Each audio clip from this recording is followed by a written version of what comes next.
Marte é o vizinho mais próximo da Terra. Durante décadas, nós estudamos o planeta vermelho, mapeamos seus imensos vulcões, sondamos suas crateras encrostadas e examinamos sua superfície rochosa. Agora mesmo, uma pequena frota de sondas em robôs de alta tecnologia faz sua ronda, procurando na áspera crosta sinais relevantes para a grande questão. Já existiu ou existe vida em Marte? Muitos cientistas acreditam que o planeta vermelho talvez ainda esteja escondendo a resposta por baixo de uma fina camada de gelo e poeira. Agora eles vão colocar sua teoria à prova. A exploração de Marte está entrando em uma nova era de descobertas. A NASA colocou uma nova nave, a Mars Reconnaissance Orbiter, em uma longa órbita elíptica em volta do planeta vermelho para uma excepcional pesquisa de 5 anos. Toda vez que observamos Marte com novos equipamentos, nós achamos coisas novas.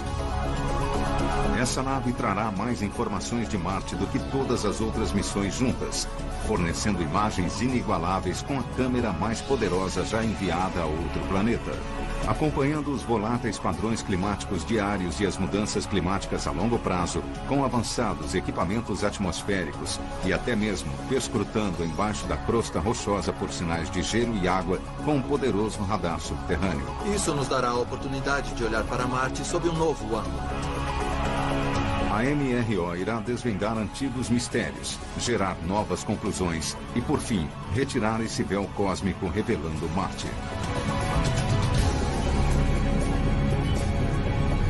Marte em Foco. Marte está a cada dia mais claro. Com os últimos avanços realizados pelos cientistas da NASA, a nossa compreensão sobre o planeta vermelho ganha novos contornos. E o veículo que irá mudar para sempre a nossa visão desse planeta proibido é a Mars Reconnaissance Orbiter, ou MRO. Lançada do Cabo Canaveral, na Flórida, em 10 de agosto de 2005, a MRO já viajou mais de 7 meses, percorrendo 160 milhões de quilômetros para chegar a Marte e iniciar sua missão. Acoplados a essa gigantesca sonda de 2 toneladas, estão os mais modernos equipamentos de espionagem cósmica. Entre eles, 2 instrumentos que enviarão imagens detalhadas e dados sobre a atmosfera, a superfície e o subsolo de Marte. Vamos enviar os instrumentos mais avançados que a nossa nação já enviou a um planeta. A energia dessa sonda orbital virá de 2 enormes painéis solares, com uma envergadura de 13 metros de largura para absorver os raios solares. Na parte de cima, há uma imensa antena parabólica de alta capacidade, feita para enviar rapidamente grandes quantidades de informações. Obteremos 10 vezes mais dados do que as naves anteriores conseguiram obter na fase científica inicial. Colocar essa carga útil de 450 milhões de dólares na órbita de Marte requer dedicação e habilidade de centenas de profissionais da NASA, posicionados ao redor do mundo.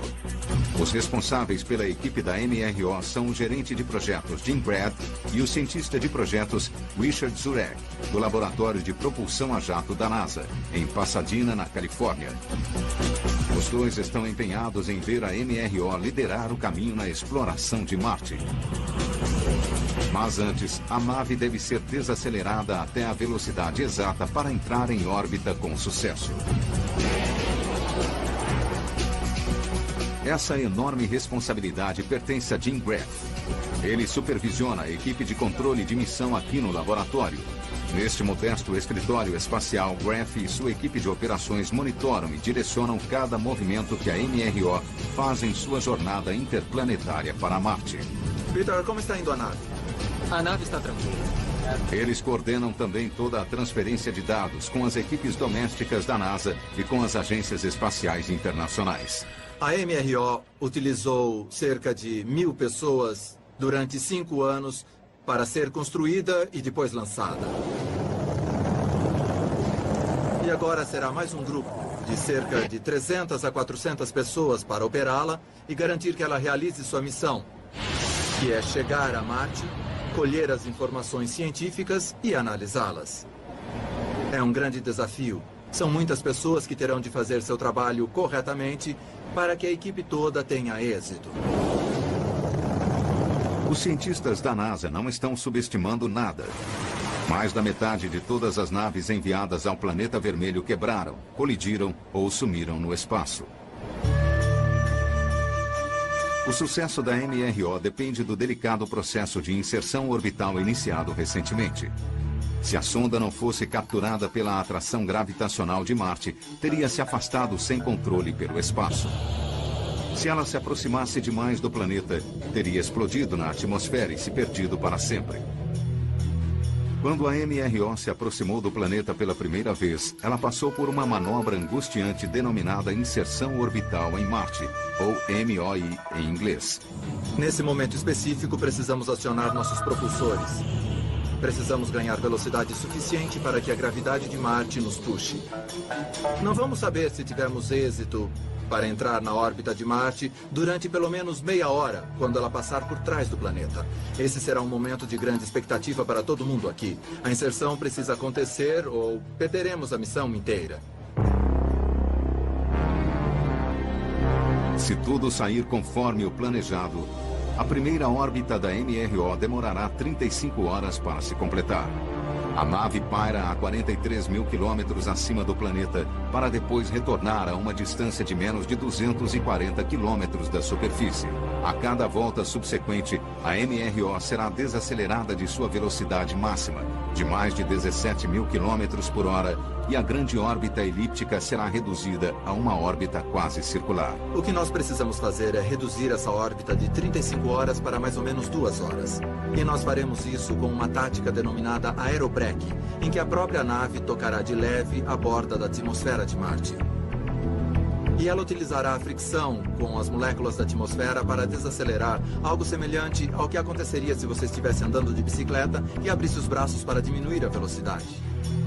Durante os próximos 7 meses e mais de 500 voltas, a MRO estará a uma altitude de voo de cerca de 270 quilômetros acima do planeta, uma altitude média mais baixa do que todas as sondas anteriores.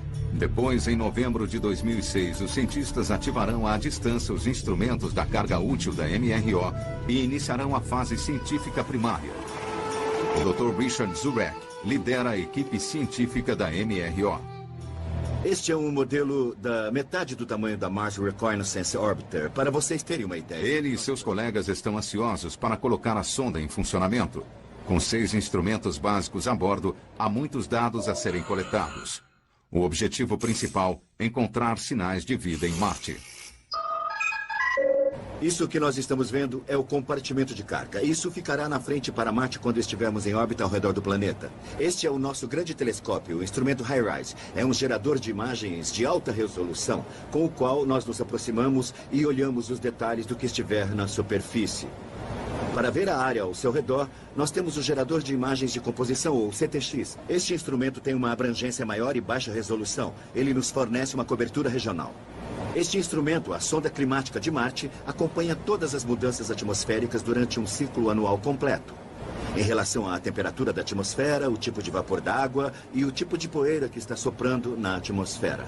Agora temos outro instrumento meteorológico. É uma câmera que enxerga de um horizonte ao outro. Nós obtemos uma espécie de casca de uma laranja de cada uma das 13 órbitas por dia. Juntando tudo, você tem um mapa global diário do clima do planeta. Este instrumento é o CRISM.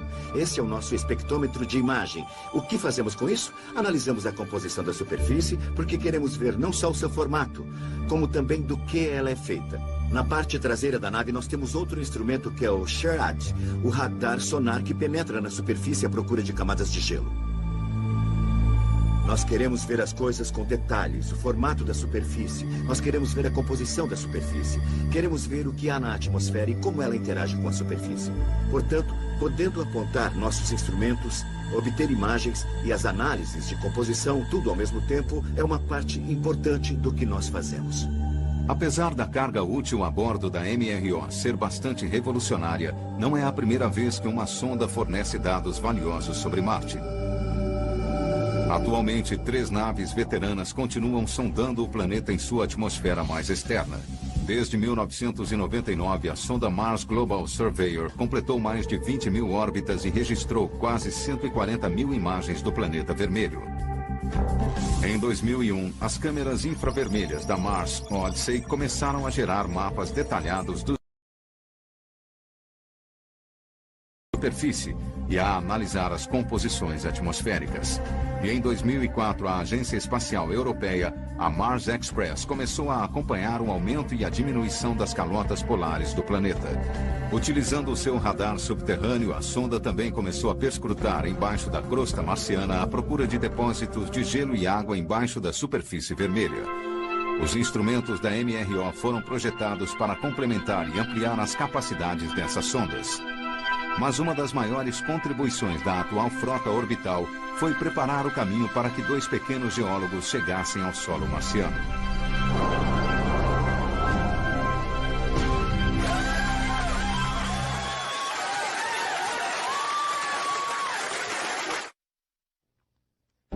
Durante décadas, a resolução das imagens de Marte captadas por telescópios e sondas era baixa demais para mostrar os detalhes mais específicos que os cientistas buscavam na superfície. Mas os Mars Exploration Rovers, ou veículos de exploração, Spirit e Opportunity, trouxeram novidades. A capacidade de se movimentar e ver novas áreas. Nós ficamos na expectativa quando esses assistentes robóticos abriram seus olhos mecânicos em 2004, dando-nos uma perspectiva totalmente nova do planeta vermelho.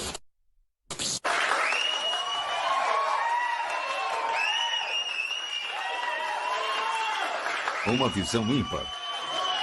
Um panorama de 360 graus da crosta de Marte. De repente, Marte entrou em foco. Uma superfície rochosa e desigual, pontilhada por imensas crateras e marcada por longas cadeias montanhosas. Os 2 veículos foram enviados para descobrir se as condições desta terra devastada e aparentemente estéril podem, algum dia, ter tido vida.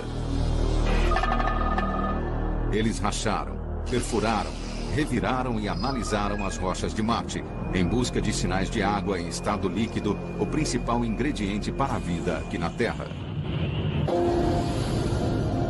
O veículo Opportunity encontrou algo primeiro. E o que seria uma atacada certeira interplanetária, ele basicamente aterrissou em uma pequena depressão apelidada de Cratera Águia, perto de um fino afloramento de rochas. Depois de poucas semanas de inspeção mais minuciosa, os cientistas da NASA deram uma notícia que chocou o mundo. Chegamos à conclusão que as rochas daqui já estiveram submersas, em água em estado líquido. Esse é o tipo de lugar que já foi apropriado para a vida. Mas isso não significa que existiu vida, isso nós não sabemos. Mas esse foi um lugar habitável de Marte em um determinado momento. Agora a pauta já havia sido dada. Já que existiu água corrente, pode ter existido vida em Marte. A NASA distribuiu suas ordens: procurar água em estado líquido e buscar condições que possam ter sustentado a vida na superfície ou embaixo dela.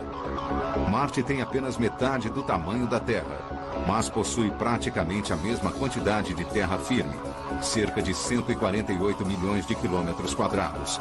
Então, os cientistas da NASA tinham de repensar para obter uma visão bem mais abrangente.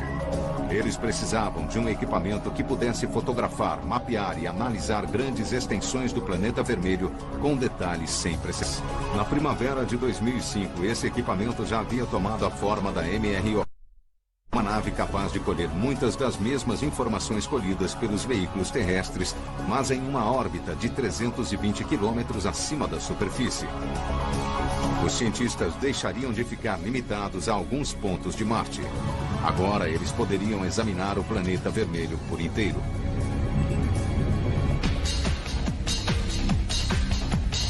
Aqui na Lockheed Martin Space Systems, em Denver, no Colorado, a MRO saiu das pranchas de desenho para se tornar uma realidade de 2 toneladas.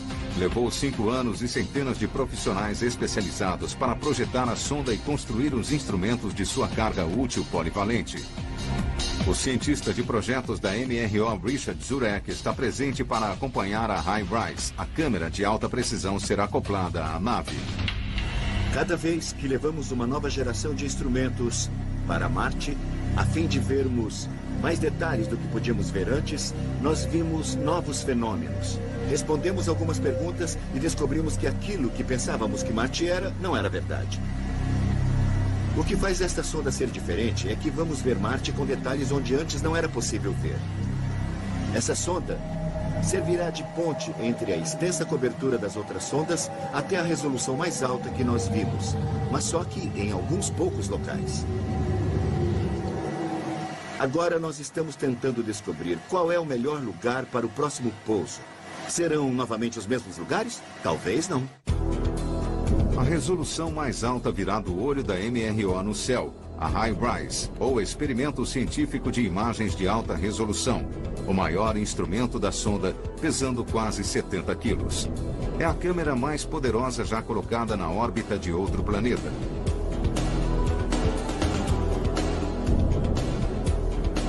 As sondas anteriores de Marte eram capazes de identificar um local mais ou menos do tamanho de uma mesa de jantar. Mas com a órbita de baixa altitude da MRO, a High-Rise será capaz de detectar um objeto do tamanho aproximado de uma bola de praia. Um dos projetistas do instrumento, Laszlo Kasteli, descreve o detalhamento que a High-Rise irá alcançar. Esta rocha aqui é mais ou menos do tamanho que nós podemos ver bem com a câmera da nave da Mars Global Surveyor, que está atualmente na órbita de Marte. Ela tem cerca de 4,5 metros e é uma pedra de bom tamanho. No entanto, com a High-Rise acreditamos enxergar melhor, umas 5 vezes melhor. E seremos capazes de detectar as rochas que tenham este tamanho aqui. Esta tem mais ou menos 1 metro. E uma das vantagens da High-Rise é que ela vai tirar essas fotos de alta resolução em cores. Nós temos muitos interesses científicos em Marte, mas um deles em particular é saber o que a água fez por lá. Especialmente quando a água muito quente reage com a rocha, ela pode mudar a cor da rocha. E aqui temos uma pedra que foi alterada para uma cor vermelha, com a água quente que correu por ela. A água quente pode fazer várias coisas e mudar as pedras para uma cor verde também. E com a High-Rise podemos ver onde as pedras foram alteradas para essas cores diferentes e ver o que a água andou fazendo. E esperamos que isso nos ajude a conduzir as futuras missões aos locais onde a água tenha feito as coisas mais interessantes em Marte. A High-Rise fotografará áreas importantes do planeta vermelho, mas só irá focalizar as lentes em 1% da superfície marciana. Ela irá trabalhar em parceria com o gerador de imagens de composição da MRO, ou CTX, que irá analisar grandes faixas da superfície com uma resolução bem mais baixa do que a High-Rise, em busca de áreas que despertem o interesse dos cientistas. Nas missões anteriores, a CTX teria sido a câmera de alta resolução. Esta era a melhor resolução que nós tínhamos. Richard Zurek ilustra como as duas câmeras trabalham juntas, usando um mosaico de fotos compiladas de sondas anteriores. Havia áreas claras e escuras e nós achávamos que entendíamos o que eram essas coisas. Mas quando você vê com uma resolução melhor, de repente, você vê o que realmente é. Os pontos escuros são dunas de areia, por exemplo. O detalhe que você pode ver é da melhor resolução da nave atual. A High-Rise será capaz de obter imagens 3 ou 4 vezes melhor. Mas o gerador de imagens de composição foi feito para obter isso em áreas mais extensas. Quando a CTX identificar um alvo, a High-Rise utilizará um zoom para ver mais de perto. E nós teremos imagens bem mais detalhadas de pequenas porções dentro das fotos de composições maiores, e poderemos dar mais detalhes sobre como a variação das cores está distribuída no solo. Até agora, esse nível de detalhes nas imagens só podia ser gerado pelas câmeras a bordo dos Mars Exploration Rovers, que patrulhavam o solo em áreas extremamente limitadas. Agora, isso pode ser gerado em órbita de praticamente qualquer ponto do planeta. Uma outra coisa diferente que podemos fazer com a High-Rise é tirar estereofotos. Ao tirar 2 fotos da mesma área, nós podemos montar um modelo topográfico tridimensional daquela parte de Marte. E podemos ver as rochas e os rochedos em 3 dimensões, e não apenas em uma foto bidimensional. Apesar do espelho primário de 50 centímetros da câmera ter uma extensão de campo de visão de apenas pouco mais do que 1 grau, uma fotografia média da High-Rise cobre uma faixa retangular imensa de mais ou menos 6 por 12 quilômetros de extensão. E cada pixel individual cobre uma parte pequena do solo de apenas 30 centímetros de extensão. Por isso, precisamos ter muitos pixels para cobrir tudo. Aliás, precisamos de mais de 1 bilhão de pixels. E um dos nossos grandes problemas é enviar todos esses pixels da parte de trás da câmera para a aeronave e depois enviar à Terra. Essa imensa quantidade de dados necessária para cada imagem será enviada diretamente para um grupo de antenas altamente sensíveis na Terra, preparadas para captar os sinais do espaço. A MRO transmitirá sinais através do espaço para 3 principais unidades de comunicação na Califórnia, Espanha e Austrália, e por fim para a central da MRO no laboratório de propulsão a jato. Apesar da velocidade da radiotransmissão da MRO ser 10 vezes maior do que a das sondas anteriores, processar essas fotografias enormes levaria semanas. Mas essas novas imagens de Marte levarão os cientistas a procurar zonas ricas da superfície. A câmera será focalizada em depósitos e formações terrestres criadas por processos geológicos e climáticos. Isso ajudará os cientistas da NASA a determinar a história de Marte, inclusive a origem e a idade relativa dos sulcos, camadas polares e vulcões. E por fim, todas essas informações e os detalhes impressionantes fornecidos pela HiRISE serão usados para mapear digitalmente locais de pouso totalmente novos para futuras missões a Marte. A Mars Reconnaissance Orbiter não começará a fase científica da missão até que o aerobrake tenha sido concluído com sucesso e entrado em uma órbita constante em novembro. Nos próximos 5 anos, um de seus principais objetivos será analisar a superfície de Marte em busca de sinais de água em estado líquido, o principal ingrediente da vida aqui na Terra. Durante o ano de 2004, os Mars Exploration Rovers da NASA continuaram a descobrir incríveis novas evidências de que a água em estado líquido já cobriu partes da superfície de Marte. O veículo de exploração Opportunity fez algumas das mais surpreendentes descobertas mais uma vez, após perfurar uma série de formações rochosas dentro da cratera Endurance. O que se concluiu do estudo geológico foi o retrato de um planeta que já foi repetidamente banhado por água em estado líquido. As descobertas do Opportunity na Endurance não deixaram dúvidas de que esta paisagem estéril já pode ter abrigado vida. Como resultado, a MRO será incumbida de achar mais rochas semelhantes àquelas encontradas na Endurance, mas em órbita, a quase 320 quilômetros acima da superfície. Essa é uma tarefa árdua, mas esta nave tem instrumentos poderosos capazes de determinar a composição mineral das rochas de Marte em órbita. O espectrômetro compacto de reconhecimento, ou CRISM, analisará a luz refletida pela superfície marciana. Seus sensores podem literalmente ver cada componente das cores da luz em todo o espectro, dos visíveis aos infravermelhos. Como cada minério reflete um conjunto de cores específicos, o CRISM poderá mapear a composição exata da crosta marciana. O espectrômetro irá coletar dados em seções do tamanho de uma casa, para ajudar os cientistas a se concentrarem em outras rochas que ficaram submersas na água e, potencialmente, em depósitos hidrotermais escondidos. A NASA criou o CRISM a partir de um dispositivo sensor remoto similar ao que já está em uso aqui na Terra.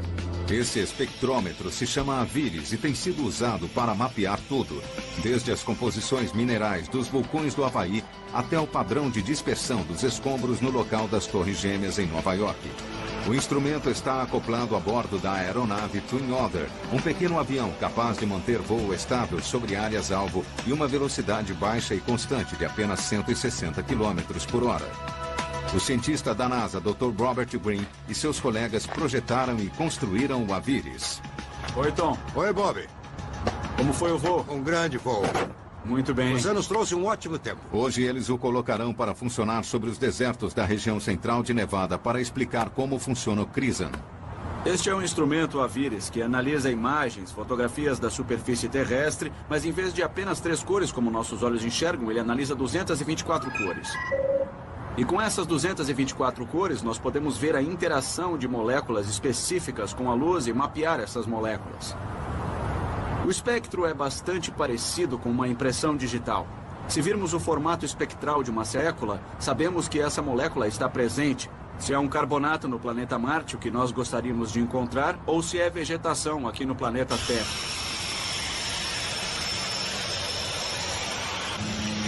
Hoje nós vamos pegar o instrumento Aviris e sobrevoar um local ao sul daqui chamado Cooperite, em Nevada. É um sistema hidrotermal e nós vamos visualizar esse local e ver os mapas moleculares que o instrumento gera e fazer previsões sobre o que vamos encontrar na superfície. Depois iremos para o solo com um espectrômetro de campo para confirmar se esse instrumento fez uma leitura precisa do que está presente na Terra. O sistema óptico do Aviris fica acoplado na base do avião, olhando diretamente para a Terra por uma abertura de 20 centímetros. A luz refletida pela superfície atinge um espelho de 35 centímetros e é canalizada por fibras ópticas até o espectrômetro. Os dados são coletados, processados digitalmente e depois alimentados nos computadores de bordo para análise. Aviris é saudável. Vamos pilotar? Vamos. Enquanto a equipe sobrevoa Cooperite em Nevada, o Aviris faz uma leitura topográfica de 1,6 quilômetros da superfície. Em menos de um minuto, o sistema coleta mais de 1 milhão de espectros. Esta é a imagem de Cooperite em Nevada. Nossos olhos enxergam, mas nós não sabemos qual é a mineralogia da região. Mas se utilizarmos a espectroscopia, poderemos mapear o conjunto dessas moléculas. Cada minério encontrado no solo gera uma cor específica na tela. Quando o espectrômetro CRISM examinar a superfície de Marte, os cientistas poderão localizar altas concentrações de minerais associados à água, como estes vistos aqui. Nós podemos ver argila, o que nos indica que isso é um sistema hidrotermal. Se observarmos melhor as colinas de Goldfield, poderemos ver carbonatos. Temos a calcita, o que indica que há carbonatos presentes. Em quase todos os lugares da Terra onde se encontram carbonatos, encontramos evidências fossilizadas de vida. Nós adoraríamos achar carbonatos em Marte, e este é o equipamento que irá nos ajudar a responder essa pergunta. A capacidade do CRISM de mapear com precisão grandes faixas de jazidas minerais do espaço irá permitir que os cientistas apurem sua busca por água em estado líquido e possivelmente sinais de vida em Marte. Mas o trabalho da equipe do Aviris não para por aí. Seus dados devem ser confirmados em terra, provando que as pedras submersas na água estão localizadas onde o Aviris disse que elas estavam. Isso requer uma inspeção de campo. Rob Green trouxe um espectrômetro manual para verificar os dados de Cooperite. Durante futuras missões a Marte, sondas remotas e robôs irão percorrer o solo com base nos dados do CRISM. Esta é a calamita, a cor amarela que nós vimos nas imagens obtidas no avião. Esta é uma amostra do laranja, isto é a lunita. Nós avaliamos seu espectro e calculamos que ela estaria aqui e está. E este é um carbonato, que era a cor magenta das imagens. Nós previmos que essas três rochas estariam aqui, com base na espectroscopia do Aviris, e aqui estão elas. Os carbonatos, argilas e sais encontrados em locais como este aqui na Terra estarão entre os principais alvos do CRISM em Marte. Eles são a grande esperança de se descobrir onde existiu água em estado líquido no planeta vermelho e possivelmente sinais de vida. Procurar esses locais específicos na superfície de Marte é como procurar uma agulha em um palheiro. Precisamos saber aonde ir com os futuros veículos de exploração. O CRISM nos fornecerá essa informação porque irá nos dizer exatamente onde estão as moléculas que nos interessam, para pesquisarmos em futuras missões exploratórias. Marte é um lugar extremamente inóspito. Os ventos de superfície sopram a uma velocidade média de 130 km por hora. Tempestades de poeira podem ocorrer e bloquear o sol do globo inteiro durante meses. A atmosfera composta de mais de 95% de dióxido de carbono não retém o calor do sol. As temperaturas gélidas da superfície variam entre 17 e 93 graus negativos. Um dos principais objetivos científicos da MRO será ampliar a compreensão sobre as mudanças climáticas do planeta vermelho. Nossa primeira ênfase é um ano de Marte, de observações científicas. Por que um ano de Marte? Porque poderemos ver todas as estações. E esse é um sinal climático que queremos registrar. Aliás, se há uma coisa que queremos saber, é como o clima de Marte mudou através do tempo. No passado, Marte tinha uma atmosfera mais quente e mais úmida. Os cientistas da NASA querem rastrear a história da água em estado líquido na superfície e estudar as condições que ocasionaram seu desaparecimento. Eles também esperam entender como as tempestades de poeira, os derramamentos de lava e o aumento e a diminuição das calotas polares alteram a geologia do planeta. O sucesso de futuras explorações humanas e robóticas irá depender muito da confiabilidade da MRO em caracterizar as condições climáticas de Marte e se preparar para elas.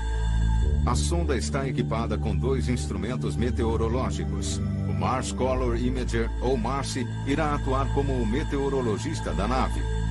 Esta câmera irá gerar mapas meteorológicos diários do planeta inteiro, igual aos satélites daqui da Terra, e rastreará mudanças ambientais na superfície. Usando uma série de filtros fotossensíveis, o MARCI poderá identificar a composição de nuvens, examinar as variações no ozônio e acompanhar o aumento e a diminuição do gelo das calotas polares enquanto orbita o planeta a cada 2 horas. Sua visão vai de um horizonte ao outro, para você ter uma imagem completa em cada uma das 13 órbitas diárias. E quando você junta isso, você tem um mapa global, diariamente, do clima do planeta, e depois nós acompanhamos isso durante um ano inteiro de Marte.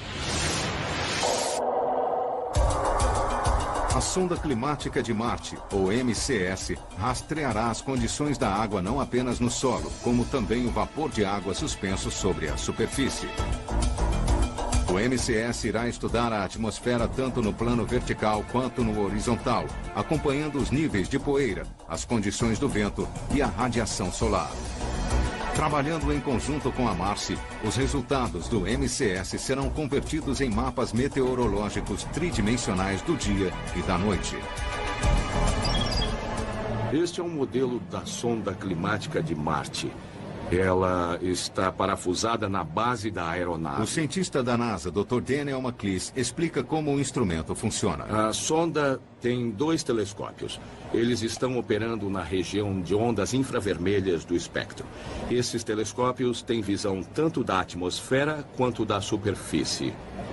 Estes grandes mecanismos são, na verdade, os motores que, com o comando vindo da Terra, fazem os telescópios girar dentro do tambor. Nós fazemos uma espécie de dança, algo que chamamos de passo do chumbo grosso, em que, conforme nós rodamos em nossa órbita, as calotas polares, o instrumento começa a olhar em todas as direções possíveis. A sonda climática de Marte foi padronizada segundo os satélites meteorológicos que operam atualmente sobre a Terra. Ao comparar os dados climáticos de Marte, McLeese espera que nós possamos aprender mais sobre a forma como o clima do nosso planeta se desenvolveu com o passar do tempo e como ele está mudando hoje. A atmosfera marciana é bem parecida com a da estratosfera terrestre, que vai muito além de onde os aviões voam, acima dos 30 mil metros de altitude. Sua característica é a baixa densidade, o que significa que a pressão atmosférica na superfície é cerca de 100 vezes menor do que a da Terra.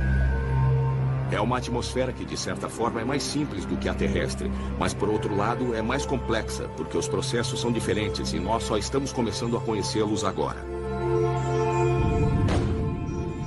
Ansioso por futuras missões em Marte, o Dr. McLeese espera que a MARCI e o MCS prevejam eficazmente as condições climáticas de Marte para proteger tanto o homem quanto as máquinas.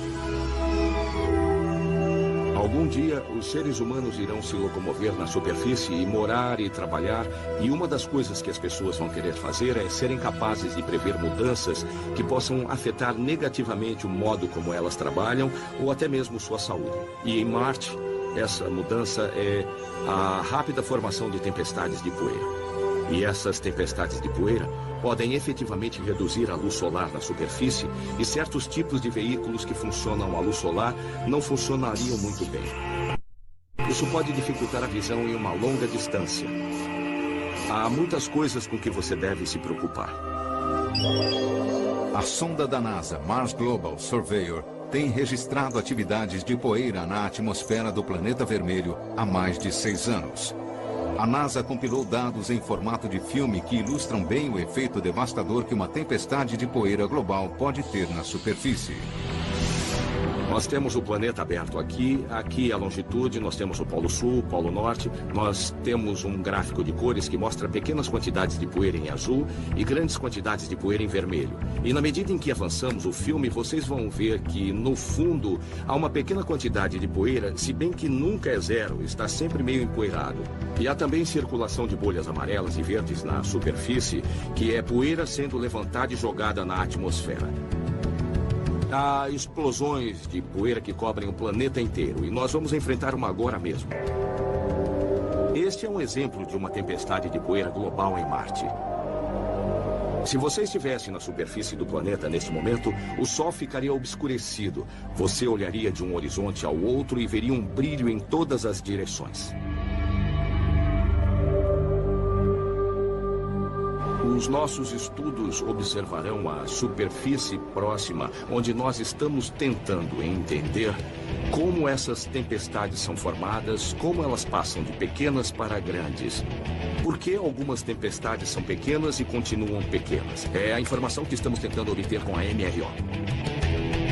Ao observar de perto as condições atmosféricas, a MRO protegerá melhor as futuras missões para Marte e também irá conduzi-las diretamente para fontes potencialmente ricas em água em estado líquido. Mas a NASA quer que a MRO ainda vá além. A bordo da sonda de reconhecimento está um novo e poderoso radar subterrâneo, o SHARAD. Ele fará uma espécie de ressonância magnética, permitindo que os cientistas estudem camada após camada, bem abaixo da superfície do planeta, em busca de água e gelo que ainda possam estar presos em rochas subterrâneas. Até agora, nós estamos arranhando poucos centímetros da superfície ou sondando apenas alguns microns. Aquilo que os seus olhos veem é só o verniz, só a superfície disso. E agora, nós queremos entrar aí. Mas ainda é um mistério o que vamos encontrar. Um instrumento SHARAD, ou radar sonar, enviará as ondas de rádio para cima, atravessando 800 metros até a crosta do planeta. Depois, os receptores a bordo da MRO irão gravar e analisar os ecos para mapear as camadas subterrâneas. A profundidade e a composição da geologia de Marte podem ser determinadas pelo tempo que cada um dos sinais demorar para chegar à aeronave. Com o SHARAD, a espaçonave deverá ser capaz de detectar água em estado líquido ou sólido em camadas subterrâneas com espessura de até 10 metros. Até agora, a sonda da Agência Espacial Europeia, a Mars Express, era a única espaçonave equipada com um radar de penetração de solo, denominado MARSIS. Ele pode penetrar cerca de 5 quilômetros para dentro da crosta marciana e já encontrou sinais de gelo e água subterrâneo em áreas localizadas. A antena de 10 metros da MRO irá se voltar para camadas mais rasas do que o radar da Mars Express, mas irá retornar imagens de alta precisão muito maiores. Ela será usada para estudar camadas subterrâneas de gelo, rochas e, possivelmente, de água em estado líquido que possam estar acessíveis pela superfície e para sondar a estrutura interna das calotas polares de gelo do planeta. Nós queremos ver se a parte de cima da superfície, que nós sabemos que tem um pouco de gelo, é apenas a ponta do iceberg ou se é, na verdade, uma parte de um subsolo mais profundo e permanentemente congelado. Se for muito profundo, pode realmente conter a água que estava na atmosfera bem no início da história do planeta. A próxima missão da NASA ao Planeta Vermelho será uma viagem de reconhecimento ao Polo Norte marciano. A tarefa será incumbida à nova sonda conhecida como Fênix. Data de lançamento, verão de 2007. Ela fará uma audaciosa aterrissagem perto da calota polar permanente, onde há uma abundância de gelo de água, mas cujo terreno é austero e acidentado. A sonda Fênix é parte do programa Scout da NASA. Ela irá se afixar perto da calota polar e conduzir experimentos de campo em solo rico em gelo. Se os dados da Fênix mostrarem sinais de vida na planície ártica, futuros veículos de exploração serão enviados para investigar. Em 1999, o Mars Polar Lander foi enviado a uma região parecida do polo sul do planeta. Ele sumiu durante a aterrissagem e nunca mais se teve notícias dele. Os responsáveis pela missão Fênix esperam evitar esse mesmo destino e identificar os melhores locais de pouso com a ajuda da MRO. A Mars Reconnaissance Orbiter fará duas coisas para Phoenix. Em primeiro lugar, ela verificará os locais. Vão escolher os locais de pouso antes de chegarmos. Assim, teremos o local principal e um reserva. Vamos dar uma olhada com a câmera de alta resolução e diremos: este é um local seguro para pousarmos e é um lugar cientificamente interessante para irmos também. Faremos isso cerca de 8 meses antes do lançamento. Quando formos sair de lá, vamos também analisar a atmosfera com nossos instrumentos e poderemos fornecer um boletim meteorológico antecipado para que eles estabeleçam os parâmetros do sistema de entrada e aterrissagem adequadamente. Uma vez na superfície, a Fênix cavará pequenas valas nas camadas de gelo polar com um braço robótico. As amostras das valas serão então examinadas em um mini forno e laboratório portátil para ver se elas contêm algumas das substâncias orgânicas necessárias à vida. Esta é apenas a primeira fase do que alguns cientistas apelidaram de estratégia da caça ao carbono.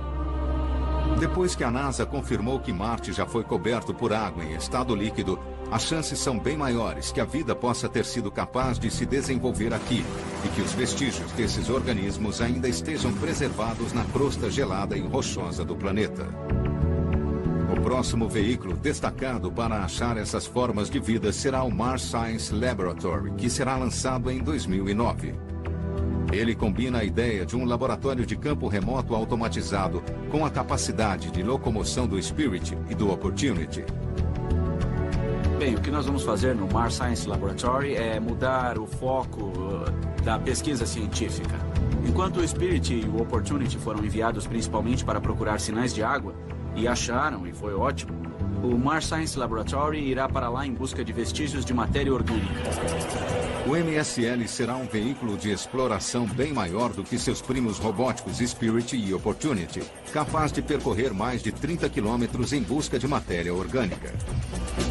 Mas o peso adicional de seu motor e de seu laboratório de bordo pode comprometer a segurança da aterrissagem.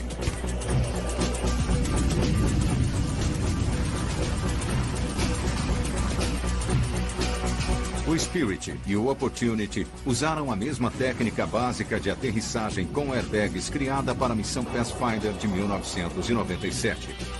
Mas os pesados veículos chegaram muito perto de sobrecarregar os sistemas. Os engenheiros da missão suspiraram bastante aliviados quando eles finalmente caíram e foram rolando até parar na superfície do planeta. Muitos temiam que os airbags fossem se romper com as rochas pontiagudas de Marte e que os veículos se perdessem para sempre. Para que o MSL pouse, os engenheiros tiveram de inventar uma técnica completamente diferente. Esta animação mostra a nova aterrissagem com guindaste aéreo. Em vez de colocar o veículo de exploração em cima de uma plataforma de aterrissagem e pousá-lo, nós fizemos justamente o contrário, colocando o sistema de propulsão, os foguetes, em um tipo de jato na parte de trás do veículo. E quando for liberado o paraquedas, os foguetes desse jato farão a desaceleração. Eles conduzirão o foguete desde 1 km de altura até 20 ou 30 metros da superfície de Marte. Nesse momento, enquanto ele ainda estiver descendo, ele será pousado com estes cabos. E aí nós teremos o veículo com sua mobilidade preparada, pronto para se locomover, pendurado em cordas que saem da plataforma do foguete, e continuaremos a descida até que o veículo chegue ao chão. O computador de bordo calcula o pouso, corta as cordas, e aí o veículo estará pousado na superfície. E aí tudo o que precisamos fazer é acionar as antenas, as câmeras e começar a andar. A MRO, a Fênix e o MSL são todos parte de um ambicioso projeto de enviar uma missão de coleta de amostras para Marte e, no futuro, mandar seres humanos para esse planeta inóspito. Essas missões enfrentam uma série de desafios aparentemente intransponíveis, mas o primeiro passo desse processo é determinar exatamente aonde no planeta o ser humano pode ir. Quando você pensa adiante em futuras missões, inclusive com seres humanos ao planeta, a principal questão é quais recursos existem lá. Eu não vou levar tudo da Terra se houver coisas que eu possa usar lá. A água é uma das principais coisas. Há também outro aspecto. Do que é feita a superfície? Quais tipos de minérios existem? Sabendo como é o ambiente, isso também ajuda a planejar o habitat. Estamos coletando informações básicas do meio ambiente para ajudar os técnicos a fazerem essas avaliações. O que é arriscado e o que não é, para que eu preciso me preparar, com o que eu posso viver. A Mars Reconnaissance Orbiter não começará a fase científica da missão até novembro, quando completará o aerobreak na atmosfera marciana e descerá a uma órbita de baixa altitude. Até lá, os cientistas continuarão a obter o máximo possível de novas informações com os notáveis pequenos veículos que já estão no planeta vermelho.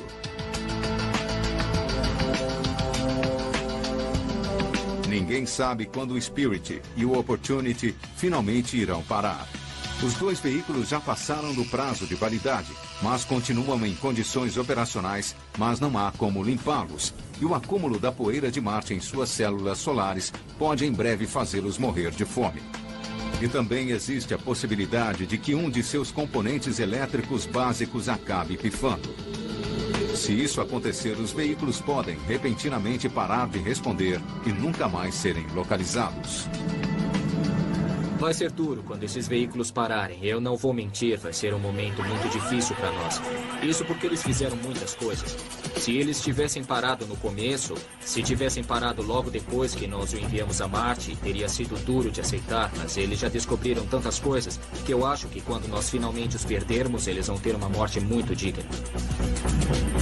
Sob a supervisão dos cientistas da NASA, a Mars Reconnaissance Orbiter dará o próximo grande passo na exploração de Marte, mapeando a superfície, procurando água e buscando sinais de vida no planeta vermelho.